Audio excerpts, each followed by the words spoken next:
Yo, what's going on, guys? Bexio back, and today we've got a brand new video about Bitcoin. Is it the collapse of Bitcoin? Is it all over?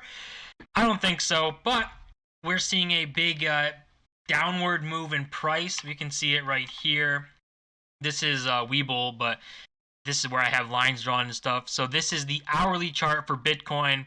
You can see, we bounced off this kind of support, acted for a little bit, came back up, met this resistance at 34.5, which obviously would just collapse down, retested the next support or resistance here at 33.385. That didn't work and collapsed down, and where we are right now is 31.375. So obviously down big. Going to the daily, I don't have anything drawn down here, or I didn't take any time. I guess honestly, like this point, maybe right here would be something. But hopefully we're not going to see some big collapse for Bitcoin. I think that what a lot of people are saying, and what would make sense, is for July, this month, to be the bottom for Bitcoin. However low it can go is where it's going to be, and that's the bottom. That's how it worked in, I think, 2017 and 2013 were those bull markets where it was July. It was like the middle of July was where the bottom happened, and then it was a rise from there to a blow off top. Hopefully we can see that and see Bitcoin reach like six figures in a blow off top type of scenario. And we can look at this right here. This is data mesh showing the shorts, and there has been a lot of shorting on Bitcoin recently. Also a lot of the longs are up, not as much as the shorts obviously, but the shorts back into 16,000, reaching like 20,000 again. I think a week ago they were like 7,000 or into the 3,000. So we can see the chart right here. This is the shorts chart. You see what on the 8th, it was almost 8,000 short on Bitcoin. You see a spike up, another spike up to where we are now at almost 17,000. But the longs at the same time are going up too. So not as much, obviously, but it is good to see the longs continuing to go up. That is good news and a good sight. Usually shorts are short-lived and longs are long-lived. It sounds like that would make sense, but it's just like the longs don't see a drastic, it won't go from 51,000 to 40,000, whereas the shorts could go from this 17,000 down to 10,000, down to 3,000 in 1 or 2 days. So the longs don't see collapses like the shorts do of people closing out their positions. But part of the reason that we could be seeing this, big push down is the amount of shorts that have come into the market. There's just a lot have come in. We see Bitcoin was only 13.5% short on July 8th. That's all the way up to almost 25%. So from 13 to almost a quarter. That's going to affect the price when people start doing these types of shorts and stuff. But what we have seen is when shorts get closed out, the price recovers. So if we can find the bottom and make sure that we don't get pushed down, really far, if we don't go under 28,000, which was the previous low where it got pushed down to, I think maybe if we get pushed under 30, that would be the huge buy up, and people would be jumping into Bitcoin, and there would be a large jump in price from anything when it goes under 30K. I don't want to see under 30K, and I don't think we will unless we see these shorts numbers going to like 20,000, 25,000. That's when we might see it kind of trying to get pushed down. But I think 31, I think the support here at 31, we see it it touched 31,159. This support we saw it jump up, and when you zoom out, you might have to go to the daily, but you line up like different types of these candles. 31,145 would be pretty good support that is shown.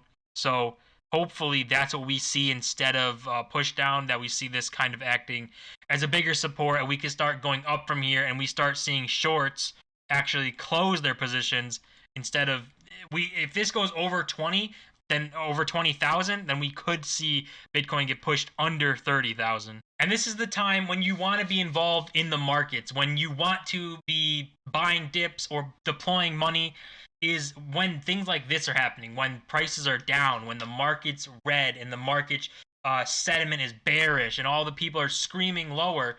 This is when you want to be getting involved in any market, whether it be crypto, Bitcoin, stocks, all of it, because that's the best time to buy. That's where you're going to make the most amount of money, is when you're buying when everyone else is scared and selling and getting out. We've saw it already. You can look just a year ago with the COVID crash, all of the stocks and stuff. That's when I jumped in the most into the stock market, into more Bitcoin and Ethereum and stuff. And that's where, a lot of money was made. That was a great just V-shaped recovery. The Fed bailed everything out, and the Fed is continuing to do that, continuing to buy all of these bonds and stuff. So we are seeing that this could be a great opportunity again. We see even right now from all-time high, it tells you down 50, almost 52% from all-time highs. So why not buy? If you like Bitcoin, if you think Bitcoin has a future, is going to be important in the future, it's half off right now from its all-time high. So if you really enjoy it, then you should be jumping in. And it goes for everything. It's been pretty bloody in the stock market too. So if you are going to want to start investing, now is a great time. Buying everything when it's on sale. That's when you want to get in. You don't want to buy when everything's rocketing up, because then you get caught in these things when people are super excited. Everyone loves it. And you see Bitcoin run up to 60,000. And if you decided to buy in at 60,000, which I still think is fine. Everyone who did that, if you hold, I think Bitcoin will be fine. But if you bought in up there and you see it collapse down here, it's a very hard pill to swallow. And now is the time where you deploy more money and you make sure you buy projects you really like and you really believe in, as well as stocks that you really believe in, where you think the companies have a huge future, and invest off fundamentals and not like TA stuff. And speaking of fundamentals, we've got some of those for Bitcoin right now. You can see this is a tweet that says Jerome Powell said cryptocurrencies have failed as a payment mechanism. So obviously he's not going to like it. He's part of the Fed, but we'll play this clip to see exactly what he said. With cryptocurrencies, it's not that they didn't aspire to be a payment mechanism. It's that they've completely failed to become one, except for people who desire anonymity, of course, for whatever reason. So again, we're seeing more FUD from Mr. Money Printer Powell. He is saying, everyone that's involved in crypto wants anonymity and all this stuff, when that's not the case. Although you can't attach names to wallets, there's no names attached. Everything is public. You can look at everything. Every single transaction that's ever happened, you can look at it and see what wallet sent it to where. And it's all public stuff. It's not anonymous. It's not all this weird, criminal behavior stuff. If people wanted to do crime, they do it with cash, not Bitcoin. So a little more misunderstanding, but I mean, who expects him to, come and think of anything positive with crypto? He's part of the Fed. Obviously, they want to shut it down at every single turn possible. But they've also not paid attention to, apparently, this clip as well, which is I believe in El Salvador, when they were going through the Bitcoin stuff. And you can pay with Bitcoin. It's very easy. It's not complicated. And him saying it failed as a currency is just a straight up lie. So to pay with Bitcoin, I got to get my phone out. So I have the Bitcoin Beach wallet. Okay. And I have Strike. But I have no money in either of them. Let's go to receipt. Uh-huh. So you sent me $10 in Bitcoin. Yeah. Okay, so now I can send it to her. Yeah. By scanning her QR code. Yeah. Which is here. Okay. That's it. Cold brew with Bitcoin, brother. Cheers. Welcome to Bitcoin Beach. So I don't know about you, but that seems pretty easy. It seems just as easy as paying with a credit card or Apple Pay even, where you use your phone right there, put it up and pay with Apple Pay. Basically the exact same thing. So saying that it failed or it's too difficult and all of this stuff is just trying to make excuses to control, keep control over money. And what people fail to realize too, I think Jerome Powell said something about cryptocurrency will be irrelevant when the digital dollar comes out. And that couldn't be farther from the truth either. Bitcoin is most important when a digital dollar comes out and they stop doing cash. Bitcoin is the only thing where your every single move doesn't have your name attached to it. Where then the pseudo anonymous part is very important, where you can see everything that's happening, but you can't pinpoint a name to it. So what you don't want is the digital dollar to come in and the Fed to say, you know, this amount of money has an expiration date on it. Or if you're over the age of 50, now you have a negative interest rate. So that means any money you keep in the bank, you pay them to be there, and then they can give a higher interest rate to younger people and to like incentivize some sort of weird control in the economy.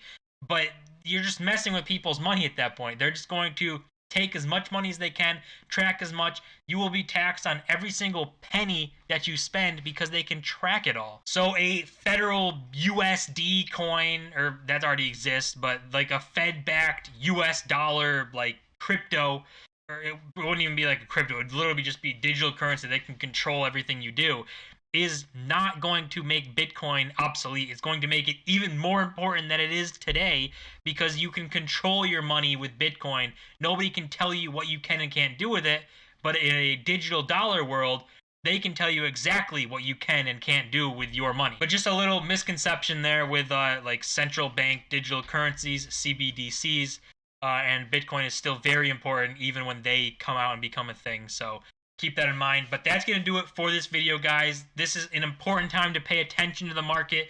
Make sure that you're not just saying, you know, it's dead, it's going to nothing. Bitcoin has heard that over 400 times. So just now is when you want to be involved, doing your research, finding the fundamentals, and seeing if you believe in it. And if you do, then, you know, make your decision there. But I think Bitcoin is just getting started, and this is nothing to be scared about or short term, who knows? Long term, we know it's taken over. So as always, guys, don't forget to smash that like button and subscribe. We're on the road to 1,000 subscribers. See you guys in my next video.